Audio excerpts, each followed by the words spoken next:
Just Cheesy the Podcast, presented by Just Cheesy Productions.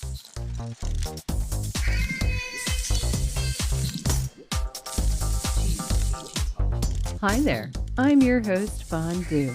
In this week's episode, we talk about things that could be considered bizarre. Bizarre? We find out about cheeses that are banned in the USA. And? We talk about sprayed cheese at Disney. Sprayed cheese at Disney? And we tell a very cheesy joke. Yeah, we do. Stay tuned for Season 2, Episode 6 of Just Cheesy, the podcast.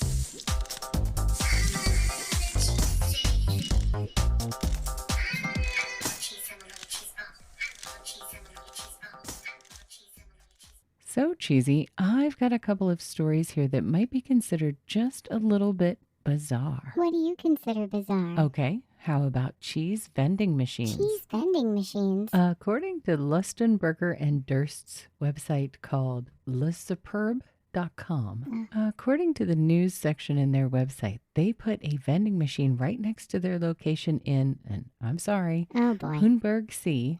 This is so that you can always order their fondue at any time. Ooh. According to SwissInfo.ch, the cheese vending machine became an internet hit. Oh. And this is because an American website published a video about the machine, Oh, yeah. and apparently more than 13 million people have viewed the video. Holy cow. It appears the Swiss aren't the only ones that have vending machines for cheese. Really? On a website called AnAmericanInRome.com, Natalie says that she saw cheese vending machines in Parma, Italy. Ooh. She says there were processed snacks and drinks, but most of the space was for cheese, yogurt, and milk. Yum. And this is because most of the corner stores close around 9 to 10 p.m. at the latest. Ah, that makes sense. And the website exploringupstate.com has an article from 2020 that says that East Hill Creamery actually has a vending machine for cheese. Ooh, yay. Now, this is in upstate New York. This vending machine is right out front of the East Hill Creamery. Wow. According to Gary Burley, the owner of the cheese vending machine, he said it's interesting that it's used in the middle of the night and very early morning. Yum. But even when the stores open, people use it. That story's not all that bizarre. I had a feeling you'd think that. Yep. And that's why this next story is extra bizarre. Bring it on. According to GreenBayPressGazette.com, in an article by Matt Hoffman in 2022. Okay. So in the 1950s, Stuart Stebbings was an inventor, and he worked for U.S. Senator Alexander Wiley. The senator wanted Stebbings to find a way to drive up dairy demand. Really? And prior to this time, he was actually pretty famous. He made something called cheese sweet candy, and this was chocolate and cheese mixed together. Ooh. And apparently it was 40% less sugar, so it was safer for people with diabetes. Nice. And it also added protein. Okay. There were multiple flavors. Like what? Cheese caramel, Oh. cheese pecan, Yum. cheese cran sweets, Wow. cheese opera creams, Ooh. and cheese chocolate bars. Cheese chocolate. First ladies Eisenhower and Johnson got these candies. Mm. And even John Steinbeck mentioned Swiss cheese candy in his book, Travels with Charlie. That sounds so yummy. I agree. It sounds great, but that's not the part that's bizarre. Okay, hit me. In 1958, he filed a patent for cigarettes What? with a cheese filter. What? Yep, that's right. Wow. He claimed that the filter would remove 95% of the tar in the cigarette smoke. Okay. The filter was a blend of grated cheese. It was Parmesan, Romano, or Swiss, and it was paired with charcoal. Ew. The charcoal was there to absorb the oil from the cheese, Weird. and it kept the cheese from spoiling. Oh my. And apparently, the cheese was undetectable by the smoker. Oh, sure. It was during this time that lawmakers required cigarettes to be labeled listing tar and nicotine content. Good. The label would have shown the ineffectiveness of the filters. Duh. And basically, the tobacco people didn't embrace the cheese I filter. can't see why not. And that story was absolutely bizarre. Yeah, it was. Cheese cigarette filters, definitely not a sponsor. Nope. And since they're not, a different ad will go right here. I know it's hard to believe in the year 2022 in the United States of America that something could be banned. Right? But there are at least 8 different types of cheeses banned in the U.S. 8 cheeses? And guess what? What? You already know one of them. I do? Yep, remember episode number 4 in season 1? Kinda? In that episode, we talked about one of the cheeses on this list, Casu Marzu. I remember now. You'll have to listen to that episode to get the details for this one, but all I can say is maggots. Ew. The remaining 7 on the list come from a website called thecheesewanker.com.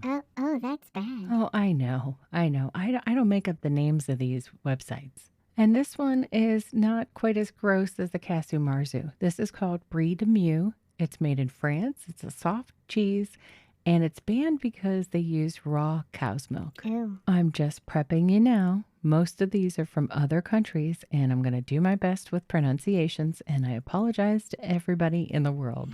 Good luck. The second one, Époisse de Bourgogne. This is a washed rind cheese from France. Okay. There is a version of this cheese in the United States, but it's made with pasteurized milk. Okay. So the traditional version is not allowed for sale here because it's made with raw milk. Oh. So I bet you're guessing a theme, raw milk. Yep. We have Reblochon de Savoie from France, Right. Camembert de Normandy, From France. Saint-Maur de Touraine, From France. and the last of the raw milk cheeses is Bleu de Gex. Ooh, Bleu de Jet. Now, this last one is a doozy. Ooh. It's called Mimolette Extra Vieille, Oh, boy. which I believe translates to Mimolette Extra Old.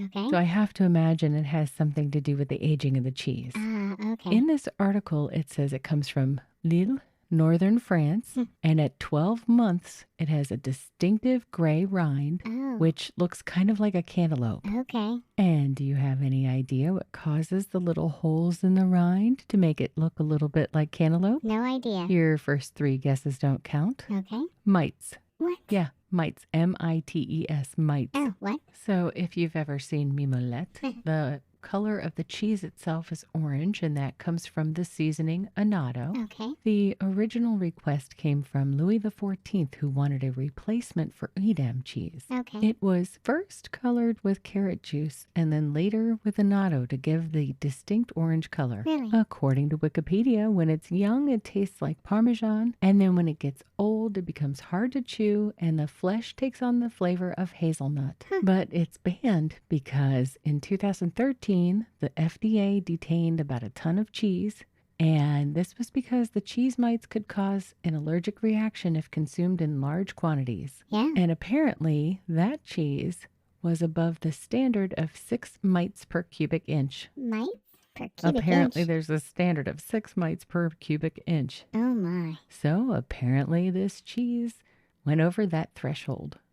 Yeah. Well, it's time for my favorite segment. This week in cheese. According to an article by Katie Francis on the website wdwnt.com, the worldwide leader in Disney Parks news, there is a video of a Disneyland guest who sprayed canned cheese on Big Thunder Mountain Railroad at Disney. Oh. The guy yells out, "Cheese whiz!" Oh, no. and sprays cheese directly from a can onto the scenery while on board the ride. Oh, no. And they say here that even though the guy says cheese whiz, it looks like it's actually easy cheese. Easy cheese. But in any case, this is actually very unsafe. Right. They warn people not to hold loose items on an attraction and don't move them around on a fast-moving vehicle like a roller coaster. Right. So now, unfortunately, the poor people that work at Disney have to clean up that mess. Not cool, Disney writer. Agreed. I'm ready for a joke, Fondue. Why did the Kurd get mad when he went to the doctor's office? I don't know. Why? Because they asked how much he weighs. Get it? How much he weighs? Ha ha ha ha ha. W-H-E-Y? That wasn't very funny, Fondue. Sure it was.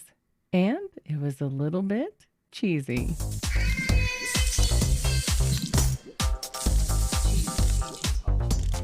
Thanks for joining us on Just Cheesy the Podcast, Season 2, Episode 6. Yeah, thanks. We'll see you in the next one. Stay cheesy, everybody.